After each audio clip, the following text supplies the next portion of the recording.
Olá, esta é a aula número 3, referente ao curso de expansão para os alunos do primeiro ano do ensino médio. Nós vamos continuar corrigindo a avaliação diagnóstica de entrada, que foi realizada no dia 7 e 8 de fevereiro, onde visava avaliar as habilidades aprendidas no ensino fundamental. Essa avaliação ela foi realizada no dia 7 e 8 de fevereiro e tinham 26 questões de matemáticas de diversos temas. Então, na aula de hoje, nós vamos discutir 4 questões, tá?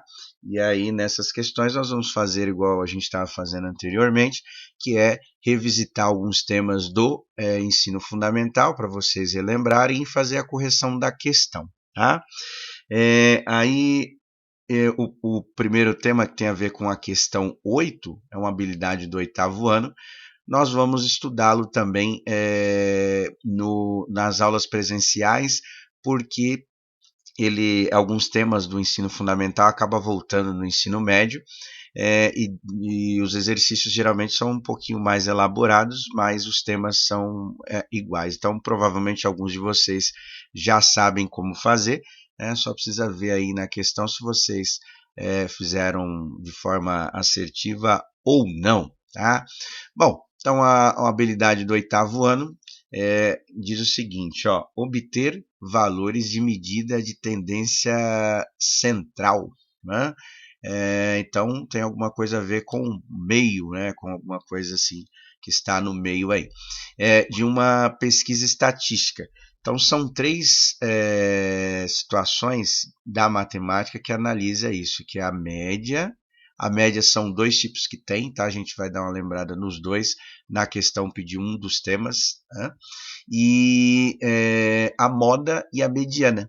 Tá? Então, esses são todos valores que é chamado de tendência central, ou seja, vai dar uma análise do ponto central de um conjunto de dados.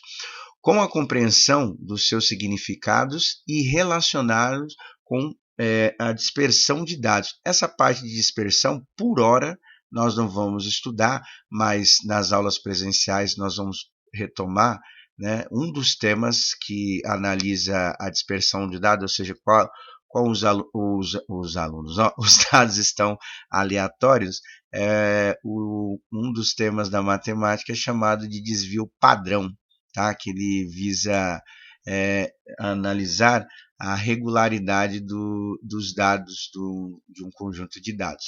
Mas, por enquanto, nós não vamos estudar, não na questão, não precisaria saber desvio padrão. Indicada pela amplitude. Amplitude seria os valores maiores, né, que ela ficou oscilando e tal, tá? Bom, maiores e menores, né? Então vamos lá, antes de fazer a questão, vou dar uma retomada no que é a média, tá? Os 2 tipos de média que tem, e vou usar o exemplo aqui do futebol também, que facilita bastante, que é um esporte bastante popular no Brasil.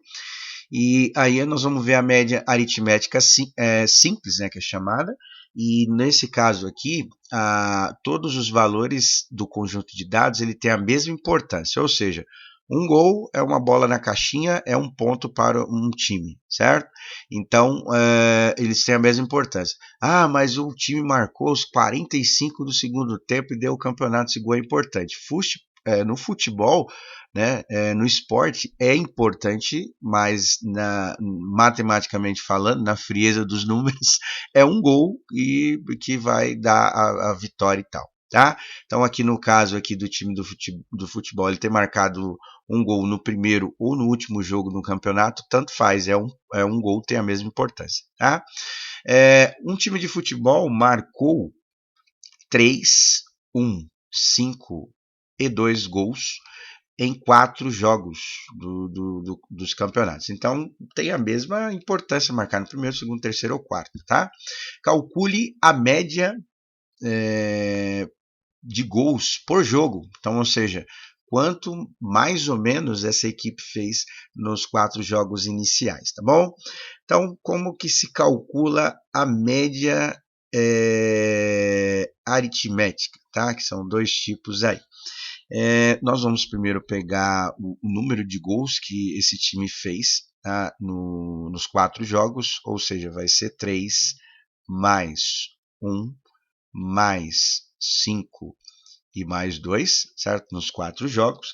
E aí nós vamos achar o ponto médio, ou seja, onde que está o valor médio a que separa esse conjunto de dados. Como foi 4 jogos, a gente vai dividir o resultado por 4.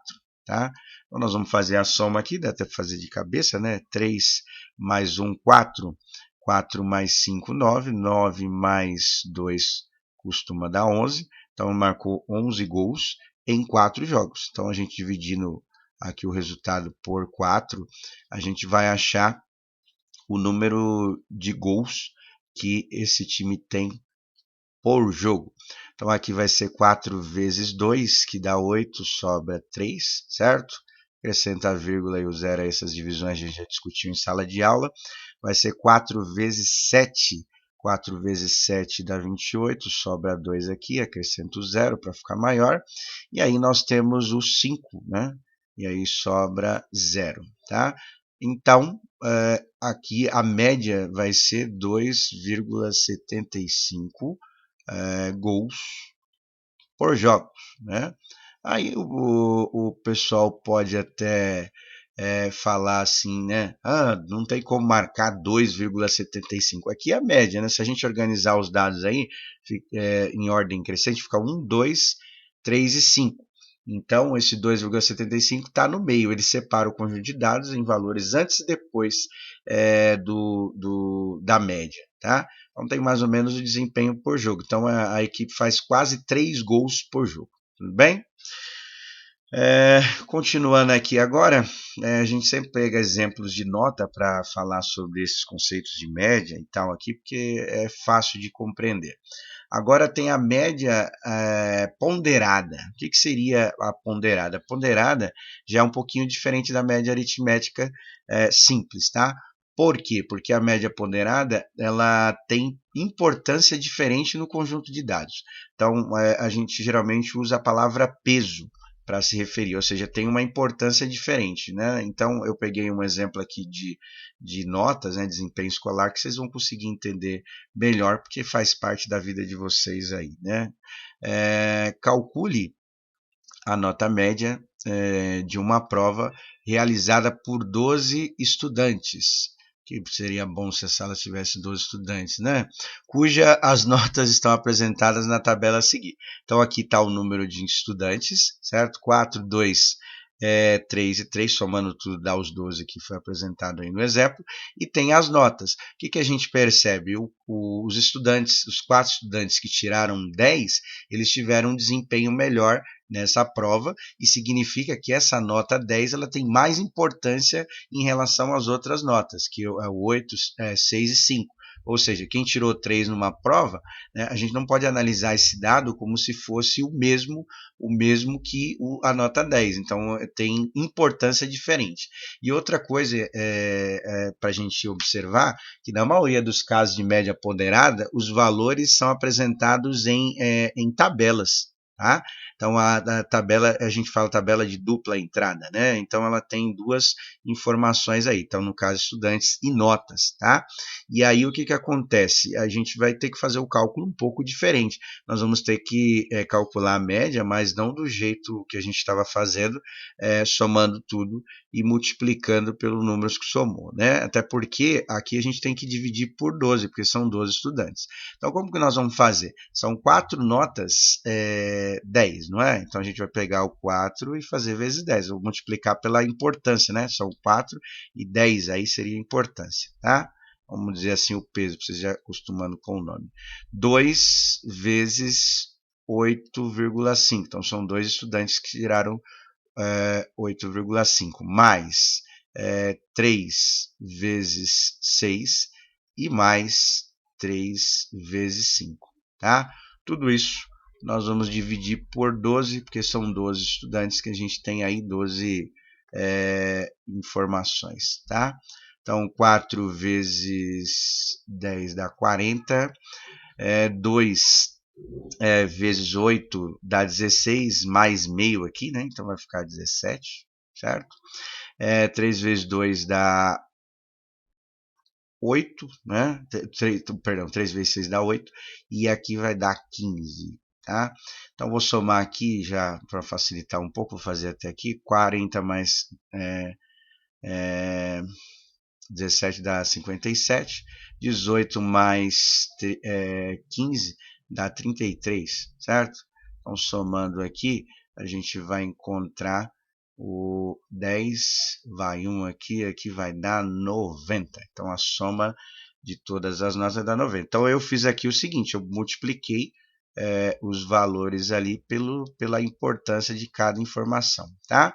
Então, vai ficar 90, que é a soma de todos os valores ali, das 12, né? 12 notas, dividido por 12, que é o número de estudantes. Então, pegando esse 90 aqui e dividindo por 12, a gente vai encontrar a média. Aqui vai ser 7, né? 7 vezes 12 dá 84, sobra 6 aqui. Acrescento o zero e a vírgula, então aqui vai ser 5, 60. Então significa que a média desses estudantes aí, 7,5. Mesma situação, né? Se a gente observar aqui os dados, 7,5 está aqui no centro, por isso que chama medida de tendência central, né? Então tem números acima, números abaixo da média. Bom, lembramos aí média, os dois tipos de média, agora a mediana e moda, que são temas diferentes. A moda é bem tranquilinho de fazer, tá? E aí a gente vai fazer com maior facilidade. A mediana já dá um pouquinho mais de trabalho, mas também não é muito difícil. E dependendo do valor, a gente usa a média também, tá? Então, ó, encontre a mediana, então não é a média, e a nota modal, que é a moda, que é chamado de moda, tá? Da tabela a seguir. Então, tem o número de estudantes aí, são 9 no total, e tem as notas que cada um deles tirou. Pensando lá, por exemplo, na média ponderada, seria o que a gente usar, né? Mas aqui, como é exercício de moda e mediana, vou colocar a moda aqui em cima. A moda é bem tranquilo. O que é estar na moda? É uma coisa que todo mundo está usando. Matematicamente falando, estatisticamente falando, seria o número que mais aparece no conjunto de dados. Então, o que mais aparece aqui é a nota 7. Então, acabou aqui, isso aqui é a moda, né? O valor que mais aparece é esse daqui, 7. Tá? Agora, a mediana, a gente precisa fazer um pouquinho diferente aqui. Nós vamos ter que organizar os dados, geralmente em uma ordem crescente. Pode ser decrescente também, mas a gente organiza numa ordem crescente. Todos os dados. Então, são as 9 notas, a gente vai organizar primeiro para ver qual deles ocupa a posição central. Nesse caso aqui, como a gente tem um conjunto de dados com uma quantidade ímpar, nós não precisamos fazer muita coisa, né? O conjunto de dados já vai estar o valor central no meio, separando o conjunto em partes iguais. Ou seja, o valor que está no meio tem valores antes e a mesma quantidade depois. Como assim? Vamos lá, eu vou colocar os valores. Ó, a menor nota foi 5. Então, eu vou colocar aqui, ó, 5 duas vezes, tá? Porque ele aparece duas vezes, certo? Depois eu tenho aqui a nota 6. A nota 6 também aparece duas vezes. Então, vou colocá-la duas vezes também. Até aqui foram 4, tá? Depois eu tenho 4 notas 7. Então, como eu fiz com o outro, vou colocar o 7 aqui 4 vezes. Eu estou separando por ponto e vírgula aqui só para ficar mais fácil, mas poderia usar outro símbolo, caso for necessário. E uma nota 9,5, certo? Então, 9,5. Aí o que acontece? Organizei os dados em ordem crescente, geralmente eles aparecem em ordem aleatória, tá? E aí a gente vai ver qual desses valores ocupa a posição central. Nesse caso aqui, seria o número 7, ó, que está aqui no centro, tá? Se você perceber, ele separa números antes e números depois na mesma quantidade. Então é um pouquinho diferente do conceito de média, tá vendo? Não é igual, né? E aí, dependendo, se a gente tivesse um conjunto de números pares, por exemplo, se fosse 4 aqui, eu não teria um valor aqui já visível. Eu teria que fazer a média desses dois, ou seja, somaria os dois e dividiria por 2, tá? Aí dá a média, eu encontro o valor central. Mas nesse caso aqui não precisa. Então, a mediana, o valor que está lá na posição, ocupa a posição central, vai ser que número? O número 7 também, tá? Ah, professor, então a média e a mediana é igual? Não, né? Que foi coincidência nesse exercício, tá? Deles seria o mesmo valor. Tudo bem? Bom, agora vamos para a questão 8, tá? A questão 8 falava sobre dois desses temas que a gente revisou. Vamos ler e vamos ver o que dá para fazer aqui, ó. Em uma agência bancária fez uma pesquisa com 20 clientes. Nessa pesquisa, os clientes atribuíram notas de 1 a 5 ao atendimento recebido nesta agência. Os dados obtidos pela pesquisa estão apresentados na tabela abaixo. Olha a tabela, dupla entrada. Né? Então já sabemos que a média aqui será feita pelo tipo da média ponderada. Tá? Bom, eu vou fazer o seguinte, vou ler e vou voltar no slide aqui para a gente poder fazer, porque a tabela não está aqui, vai ficar difícil de ver os valores. Mas vamos lá. Analisando as medidas de tendência central dos dados coletados nessa pesquisa, pode-se concluir que a moda dessa distribuição corresponde à maior nota. Tá aqui a tabelinha, né? Se vocês quiserem aí ver aí e tal, eu vou fazendo aqui, que eu tô com uma cópia dela aqui impressa e a gente vê aqui. Mas eu vou fazendo aqui, vai. A moda, qual foi a maior nota atribuída para o conjunto de dados aí? Foi essa daqui, né? Ó, foram 6 pessoas que atribuíram nota 3. Então essa daqui seria a moda. Tá? E lógico que não corresponde à maior nota, que a nota é 5. Então significa que essa daqui está errada. Tá? Aí, nessa distribuição, a moda é maior do que a média. Bom, então vamos lá, né? Olhar aqui, ó, tá vendo? Tá a tabelinha. Nós vamos ter que multiplicar os valores e dividir por 20, que são 20 clientes que tem aí, tá? Vou fazer aqui a média. E aí a gente vê aí se esse caso aí está correto ou não. No caso, é a média aritmética ponderada. Bom, um cliente deu nota 1, então vai ser 1 vezes 1, certo? Mais 2 clientes deram nota... não, 4 clientes deram nota 4, então vai ser 2 vezes 4, mais 6 clientes deram nota 3, então 6 vezes 3, mais 4 clientes deram nota 4, então vai ser 4 vezes 4, e 5 clientes deram nota 5, então vai ser 5 vezes 5. Nossa, professor, que memória, né? Não, eu tô com uma colinha aqui do lado aqui, por isso que eu consegui fazer. E aí eu vou ter que multiplicar tudo e dividir por 20, certo? Bom, vamos lá, eu vou fazer aqui os cálculos, vou somar e vou dividir por 20. Então aqui 1 vezes 1 dá 1, aqui vai dar 8, aqui vai dar 18, aqui vai dar 16 e aqui vai dar 25, certo? Então nós vamos ter que somar todos eles e dividir por 25. Aqui, ó, 18 mais 8 dá 20, 26, né? 26 mais 1, 27.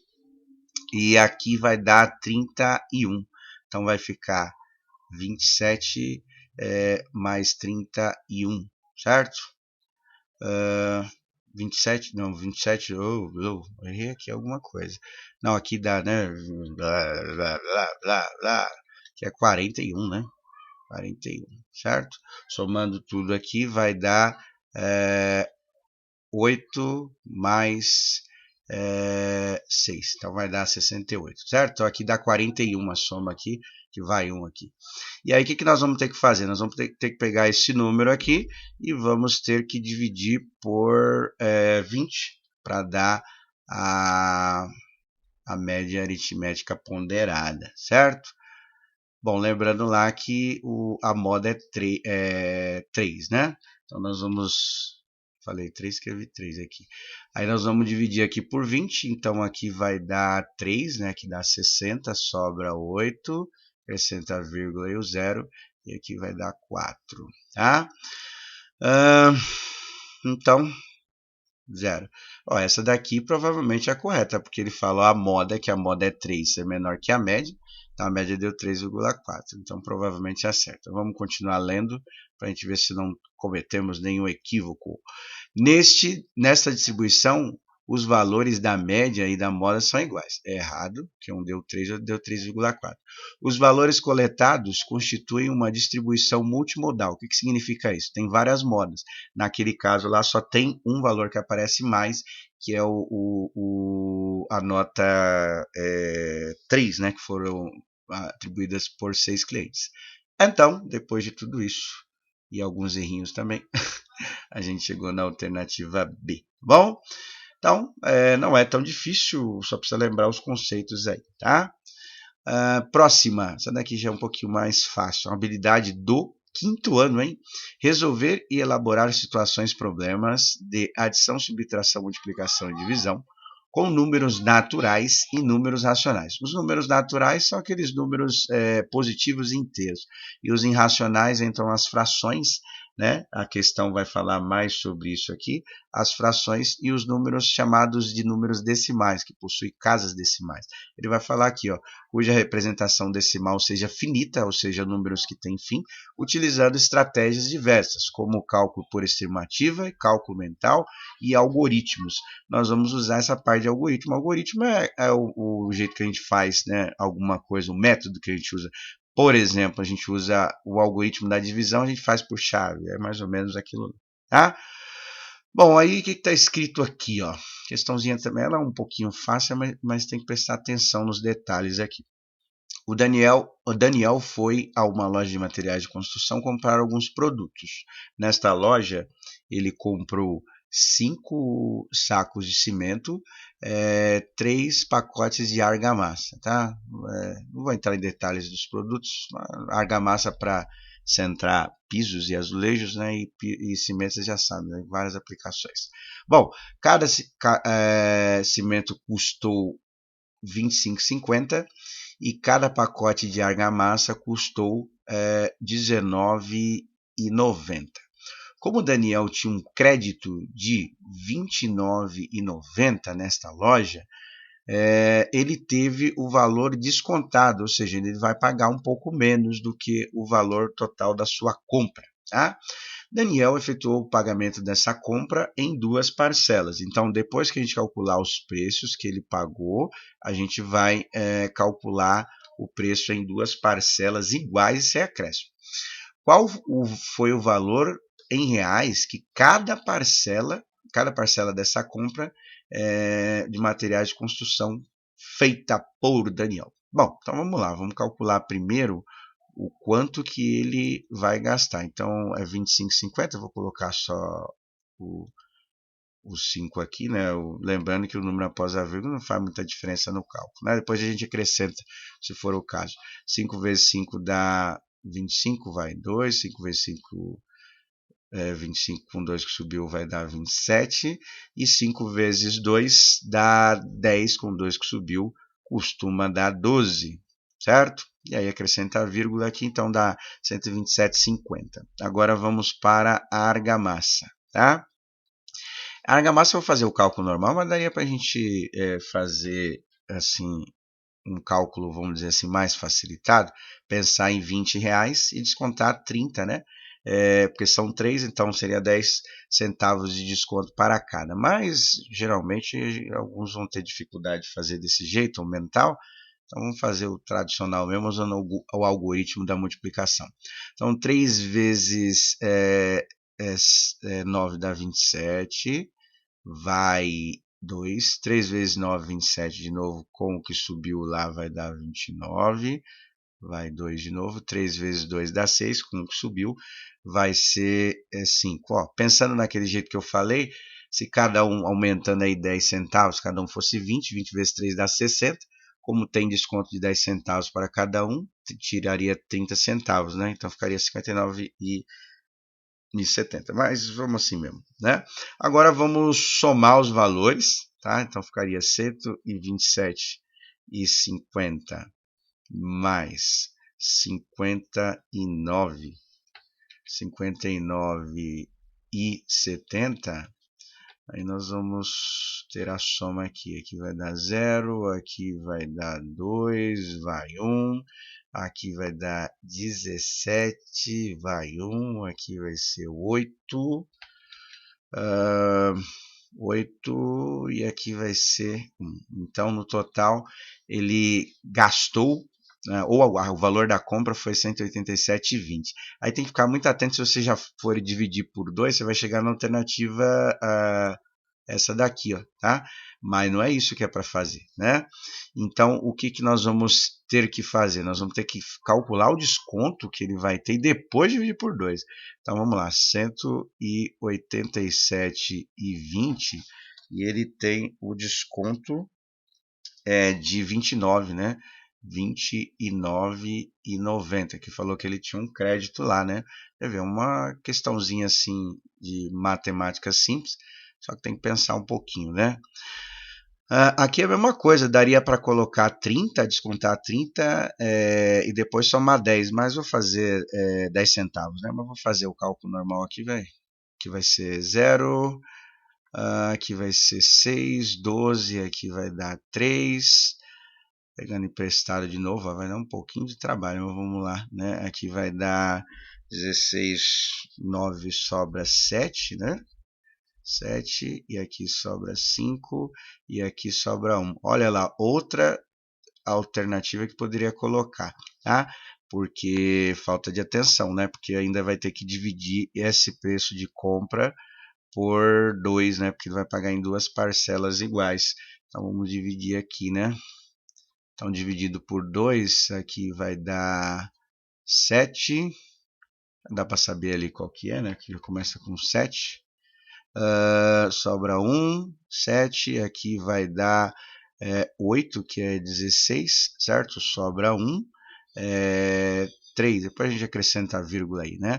3 aqui vai ser 6, sobra 1, e aqui 10, e aqui 5, né? Então o preço da compra aí seria R$ 78,65 por parcela, que a gente calcule por parcela, né?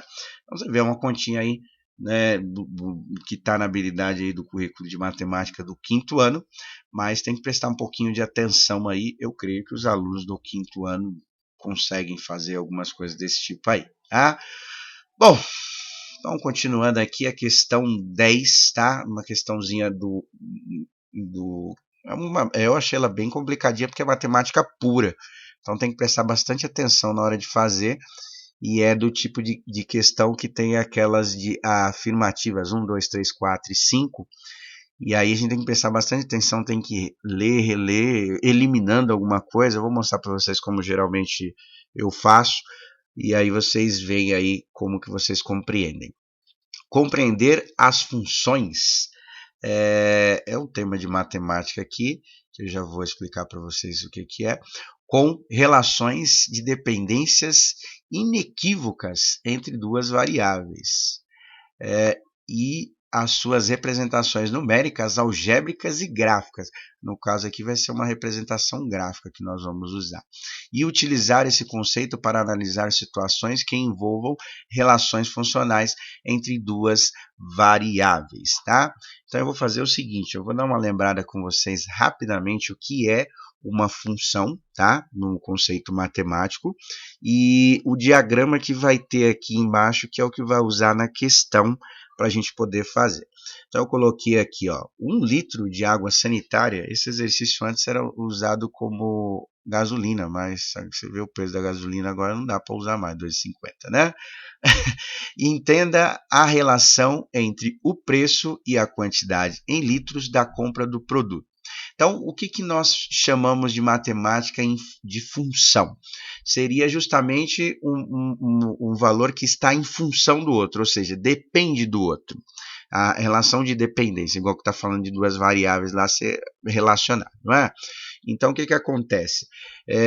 Para a gente calcular o preço, no caso da água sanitária, por litro, depende do número de litros que esse cara vai comprar. Então, quanto mais litros, maior o preço. Então, a gente tem uma relação de dependência. O preço depende da quantidade. E é isso que a gente chama de matemática de função. A palavra função significa que o valor depende, né? Está em função do outro, né? está em função do outro, ou seja, depende do outro valor. Tá? E aí eu coloquei um exemplo aqui do diagrama e a gente vai analisar esse diagrama. Esse lado aqui a gente vai chamar dos valores, geralmente, se for pensar num gráfico, né, em coordenada x, y, esse aqui seria o x e esse aqui seria o y, o preço, né? Então, para cada valor que eu tenho aqui nesse conjunto do x, que é chamado de domínio da função, eu vou colocar os nomes aqui, porque vai ter aí, eu vou ter um valor correspondente do contradomínio, que é chamado desse valor aqui, ó, contradomínio, tá? Eu vou ter um valor de correspondência. Repara que aqui não sobrou nenhum valor e eu tenho um valor correspondente do outro lado, que é o preço. Só 1 litro, 2,50, 2 vezes mais 5, 4, 10 e 50, né? Então, eu tenho uma relação entre esses valores, tá? Então, esse diagrama representa o que é o conceito de função, porque nem toda a relação de dependência entre valores está em função, ou seja, é uma função correspondente, mas quando for a função, para cada valor que eu tenho no conjunto do domínio, no caso representado por x, eu tenho um ou mais valores correspondentes, mas se for uma função dessa aí, é 1 para 1, mas pode ser que tenha 2, pode ser, né? Mas não pode ter nenhum número sobrando aqui no conjunto do domínio e todos os valores relacionados do outro lado. Bom, então nós vamos ver a função, tá, aqui que ele está dizendo, e aí a gente vai tentar analisar para ver. O que a gente ficar com dúvida, a gente deixa, e o que a gente não ficar, a gente risca, tá, nas alternativas, porque tem que analisar as 5 afirmativas e ver qual delas que estão corretas. Observe as relações entre os conjuntos x e y apresentados abaixo. E aí tem lá as relações e a gente tem que responder o que? Quais dessas funções, quais dessas relações representam funções? Então, ou seja, tem essa relação de dependência, um está no outro, no domínio x e no contradomínio y, tá vendo? Então, nós vamos ter que analisar isso. Tá? Então, vou voltar aqui e a gente vai fazendo o seguinte, o que a gente ficar em dúvida, a gente deixa, o que não, que a gente ter certeza, a gente marca lá e vai eliminando, mas é bom fazer assim. Então, essa daqui, ó, a gente tem o valor x e ele tem as correspondências do outro lado. Eu não sei, talvez fique em dúvida, porque tem 2 setinhas aqui, tá vendo? Então, para cada valor, eu tenho correspondente aqui, mas pode ser que sim, pode ser que não. Vou deixar um ponto de interrogação aqui, ó, para vocês verem como é que a gente faz. Tá? Aí o que acontece? Nesse caso aqui, ó, eu tenho todos os valores de x e tenho um valor correspondente y. Tem a correspondência. Pode ser uma função? Eu vou fazer aqui, ó, mais ou menos um gráfico, só para vocês lembrarem, né, se é ou não, e a gente já tenta eliminar alguma coisa. Ó, vamos supor que eu tenho um gráfico aqui, eu tenho os valores para x, 2, 4 e 5, por exemplo, e aí eu tenho os valores para y aqui, todos eles sendo 1. Né? Isso aqui é o que a gente chama de uma reta de função. Né? Eu tenho os valores correspondentes, tá vendo? Então, seria mais ou menos isso. Para os valores do x aqui, não pode acontecer isso. Mas para os valores de y, dependendo da situação, eu posso ter um valor de correspondência sim. Ou seja, todos os valores de x é representado no y. Então, essa daqui é uma função. Essa aqui é certeza que é. Aí, o que nós vamos fazer? Ó? Nós vamos olhar lá nas alternativas e ver qual alternativa que não tem o 2. A que não tiver o 2, a gente elimina. Então, a gente tem a E, que não tem o 2, e a gente tem a B. Tá? Isso é uma estratégia boa para fazer, né? Que pode ser que a gente tenha dúvida. Nesse caso aqui está invertido, tá vendo? Diferente do que eu expliquei para vocês na 2, na 3 ela está ao contrário, ou seja, para cada x eu tenho um valor correspondente no y. Isso não acontece, porque representando graficamente teria que ser o contrário do que a gente estava fazendo. Ó. Ela teria, a linha ficaria assim, ó. Isso daqui não representa uma função, né? Isso aqui são os eixos, tá? e isso não representa uma função. Está ao contrário do que foi feito aqui, que é para confundir mesmo. Então essa daqui ela não é. Então o que nós vamos fazer? Nós vamos olhar aqui e vamos ver aonde tem a 3. Onde tiver a 3, a gente risca, né? Então a gente não tem, a gente só tem a 3 aqui na A, né? Das que sobrou. Aí sobrou duas. Geralmente eu falo, quando você estiver bom em algum tema, você vai ter dois valores aí. Bom, qual delas que a gente vai ter aqui? Uma delas tá? E outra não. Essa primeira aqui, ó, a gente tem os valores de x, tá vendo? Só que tá faltando esse valor aqui tá faltando, ele não tá tendo correspondência do outro lado. E nessa daqui, tá vendo? Olha como é que é complexo o negócio. Tá a mesma coisa, só que tá sobrando no y, tá? Não no valor do x. Então, o que acontece? Para ter uma relação de correspondência, todos os valores de x têm que ter um valor correspondente no y, certo? Eu substituo um valor aqui, eu encontro outro valor do outro lado. Essa daqui, ela não tem, né? Ela não tem essa relação. E essa daqui é o contrário, ela tem todos os valores de x correspondente aqui e os de y também, apesar de ter dois aqui, tem essa relação de correspondência. Mas o que acontece? Aqui sobrou, né, um valor. Então, só para vocês entenderem, significa o quê? Que esta função, no caso aí, ela não tem o valor representado em x. É como se eu pulasse, sei lá, fosse para o 9, por exemplo, não passaria pelo 6, tá? Então, para ser função, ela tem que ter todos os valores de x correspondentes no valor de y, mas nem todos os valores de y precisa ter um espelho, né, uma referência igual. Então, significa o quê? Que esta daqui, a 3, ela tá? E a 5 ela mas a 4 não, tá? Então nós vamos ver aí na alternativa qual delas que tem esses valores. É uma questãozinha complicada. Nas avaliações externas que estão vindo, elas têm essas relações aí, né? Da matemática pura também. Então essa daqui não tá? E essa daqui as únicas que têm as relações de funções, representada pelo aquele diagrama, né? Geralmente a gente faz o gráfico, mas veio também esse daí. Faz tempo que eu não passo esses gráficos aí nas aulas, porque é meio complicadinho, né? Não sei o que vocês acharam, mas eu acho que essa é a mais difícil desta aula. Habilidade do 5º ano de novo, hein? Concluir por meio de investigações que figuras de perímetros iguais, eu coloquei um bem próximo aqui, tá? Porque não achei uma específica para o que a gente vai fazer, e podem ter áreas diferentes e também figuras que têm a mesma área, que podem ter perímetros diferentes. Na verdade, aqui, essa questão ela vai analisar perímetro de figuras geométricas, né? E a mais parecida que tinha aí no currículo era essa, tá? Porque aí está falando de perímetro e área, mas aqui na verdade é só perímetro, tá? E o que é o perímetro de uma figura? O perímetro seria tá associado com o contorno de uma figura, né?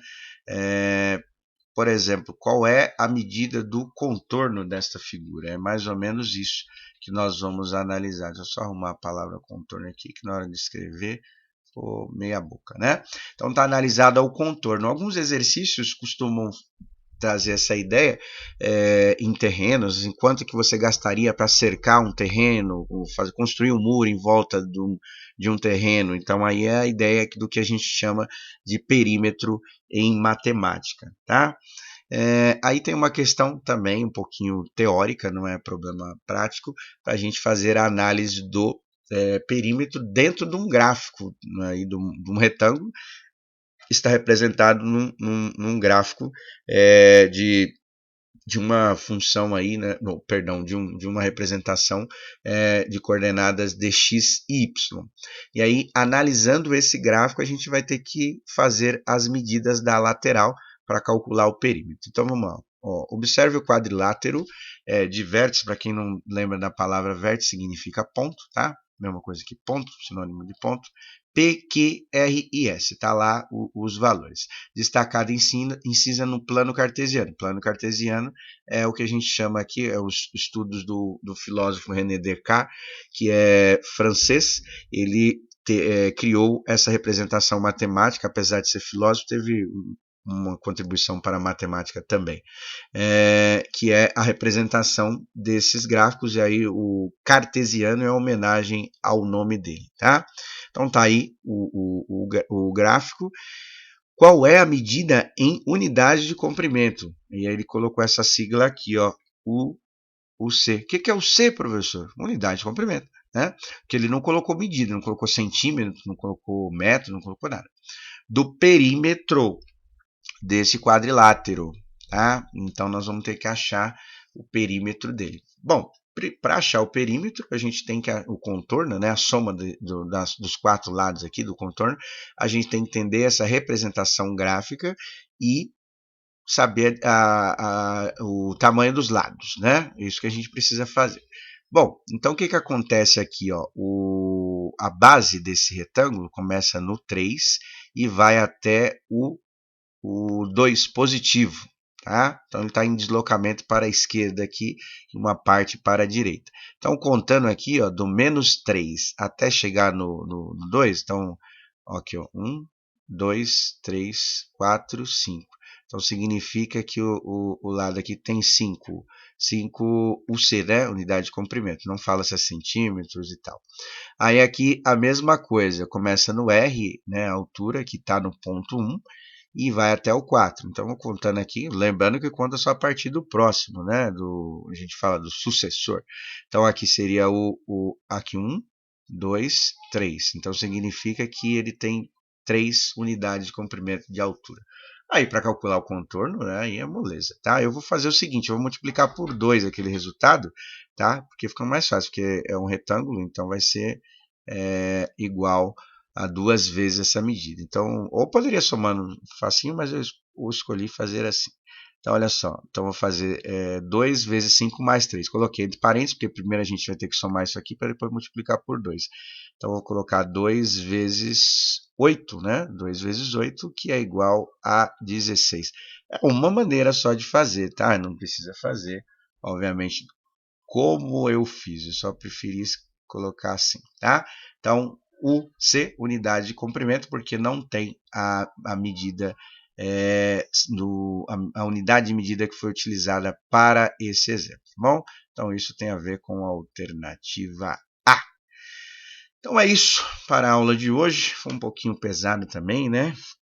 Mas é isso, a gente vai só estudando bastante que a gente vai melhorar os índices dessas avaliações externas.